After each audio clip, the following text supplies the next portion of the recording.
Hello everyone, welcome to my channel. आज हम इस वीडियो में एक बहुत ही इंपॉर्टेंट क्वेश्चन के बारे में डिटेल में डिस्कस करेंगे, that is distinguish between matter wave and electromagnetic radiations, जो बीएससी लेवल के एग्जामिनेशंस के लिए बहुत ही इंपॉर्टेंट क्वेश्चन है।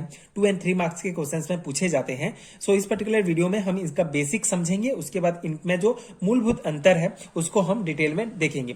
तो सबसे पहले matter wave and electromagnetic radiation जो है टोटली एक दूसरे से डिफरेंट होते हैं। कुछ डिफरेंट पॉइंट है। उससे पहले हम जो इलेक्ट्रोमैग्नेटिक रेडिएशन मैटर वेव होता क्या है उसको हम देखते हैं। सो इलेक्ट्रोमैग्नेटिक रेडिएशंस क्या होता है, बेसिकली जो है एक प्रकार के लाइट का फॉर्म होता है। जो हमको सूर्य से प्रकाश प्राप्त होते हैं उसका ही एक फॉर्म होता है इलेक्ट्रोमैग्नेटिक रेडिएशंस। तो इस प्रकार से इलेक्ट्रोमैग्नेटिक रेडिएशंस हमको प्राप्त होते हैं।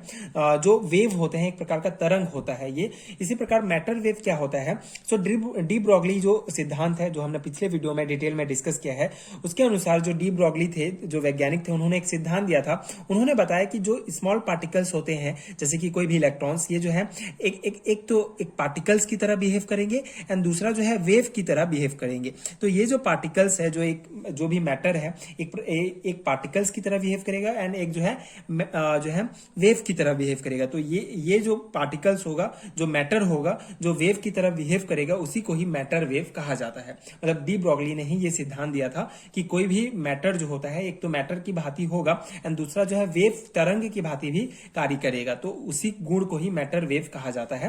तो इनमें कुछ इंपॉर्टेंट डिफरेंस है, उसको हम देखते हैं। सो इलेक्ट्रोमैग्नेटिक रेडिएशंस की अगर हम बात करें तो ये जो है this are associated with electric and magnetic field. तो ये इलेक्ट्रिक एंड मैग्नेटिक फील्ड से एसोसिएट करते हैं, मतलब उससे जुड़े होते हैं। इसी प्रकार matter wave are do not associated with electric and magnetic field. So electric and magnetic field से इनका कोई लेना देना नहीं होता है। इसी प्रकार electromagnetic radiations they do not require any medium for propagations. Okay, so आगे बढ़ने के लिए इलेक्ट्रोमैग्नेटिक रेडिएशंस को किसी भी प्रकार के जो है मीडियम की आवश्यकता नहीं होती है। इसी प्रकार जो मैटर वेव होता है दे रिक्वायर मीडियम फॉर प्रोपोगेशंस। इनको जो है आगे बढ़ने के लिए जो है मीडियम की आवश्यकता पड़ती है। इसी प्रकार they travel with the same speed that of light. जैसे कि हमने देखा कि जो लाइट होता है ये इलेक्ट्रोमैग्नेटिक रेडिएशंस का एक फॉर्म होता है। इसीलिए जो इलेक्ट्रोमैग्नेटिक रेडिएशंस है एंड जो लाइट होता है, इनका जो स्पीड होगा, जो ट्रेवल करने का जो स्पीड होगा, ये सेम होता है। एंड ये जो मैटर होता है इनका जो है स्पीड होगा, ये लाइट से जो है सेम नहीं होता है।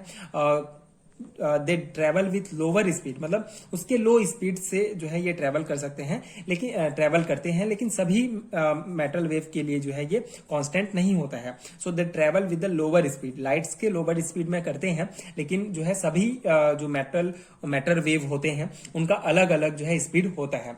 इसी प्रकार फोर्थ पॉइंट है the value of electromagnetic radiations are high and express by the equation. So जो इलेक्ट्रोमैग्नेटिक रेडिएशंस का जो वैल्यू होता है ये बहुत हाई होता है एंड इसको हम इस इक्वेशन से जो है एक्सप्रेस करते हैं, that is lambda equal to C upon nu, जहां पे लैम्डा हमारा वेवलेंथ है, सी जो होता है ये इलेक्ट्रोमैग्नेटिक रेडिएशन जो लाइट है इसके स्पीड को रिप्रेजेंट करता है, ये जो न्यू है हमारा ये फ्रीक्वेंसी होता है। इसी प्रकार the value of matter wave are very low and expressed by the de Broglie equations. तो ये जो मैटर वेव का जो वैल्यू होता है ये बहुत लो होता है और ये डी ब्रॉगली इक्वेशन के द्वारा इनको रिप्रेजेंट किया जाता है, इसको एक्सप्रेस किया जाता है मैटर वेव को, that is lambda equal to H upon nu. So H जो है हमारा प्लांक कांस्टेंट है एंड न्यू जो है ये हमारा होता है फ्रीक्वेंसी एंड लैम्डा जो है ये वेवलेंथ। तो इस प्रकार से इसको ये जो है मैटर वेव का इक्वेशन है। इसी प्रकार एग्जांपल अगर हम देखें, so example of electromagnetic radiations are radio wave and ultraviolet lights. इसी प्रकार एग्जाम्पल है मैटर वेव का इलेक्ट्रॉन बीम जो है मैटर वेव का एग्जाम्पल है। तो ये 5 पॉइंट हैं जो बहुत इंपॉर्टेंट है, लॉन्ग टाइप क्वेश्चंस में भी पूछे जाते हैं। तो आप ये 5 पॉइंट डिस्कस करेंगे तो इनफ होगा आपके आंसर्स के लिए। अब इसके बाद हम एक और इंपॉर्टेंट पॉइंट समझ लेते हैं इलेक्ट्रोमैग्नेटिक रेडिएशंस के बारे में। जब हम इलेक्ट्रोमैग्नेटिक रेडिएशन डिटेल में समझेंगे तो वहां पे हम और डिटेल में पढ़ेंगे, लेकिन यहाँ पे आप बेसिक समझ लीजिए कि इलेक्ट्रोमैग्नेटिक रेडिएशंस के जो इंपॉर्टेंट टर्म होते हैं उनका मतलब क्या होता है। जैसे ये हमारा एक इलेक्ट्रोमैग्नेटिक रेडिएशंस है, ये जो है सेंट्रल लाइन होता है, ये सेंट्रल लाइन, एक बीच में एक लाइन होता है, इसे सेंट्रल लाइन कहा जाता है। ये वेवलेंथ क्या होता है, वेवलेंथ जो होता है the distance between successive crest of a wave. Basically ये जो क्रिस्ट है ये मतलब एक शिखर होता है, एक चोटी होता है किसी भी वेव का। तो वेवलेंथ क्या होता है, दो चोटियों के बीच की दूरी को वेवलेंथ कहा जाता है।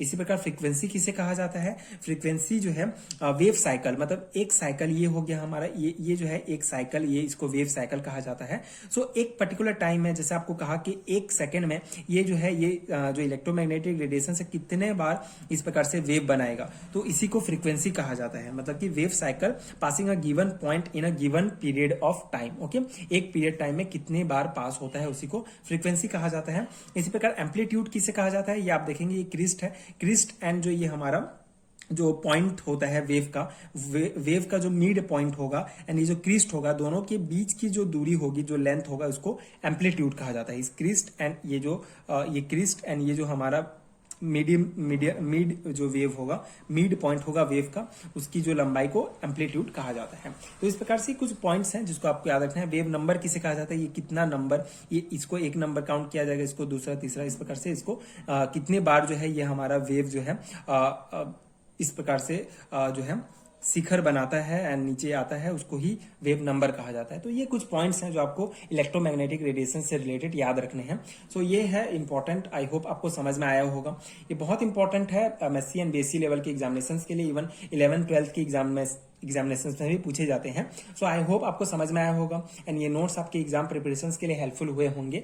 सो अगर आपको इस नोट्स का पीडीएफ चाहिए तो आपको नीचे लिंक मिलेगा पीडीएफ स्टोर का, जहां आप चेक कर सकते हैं, जहां आपको एमएससी एंड बीएससी लेवल के सारे हैंडरिटन नोट्स मिलेंगे। Description box and comment section में आप चेक कर सकते हैं।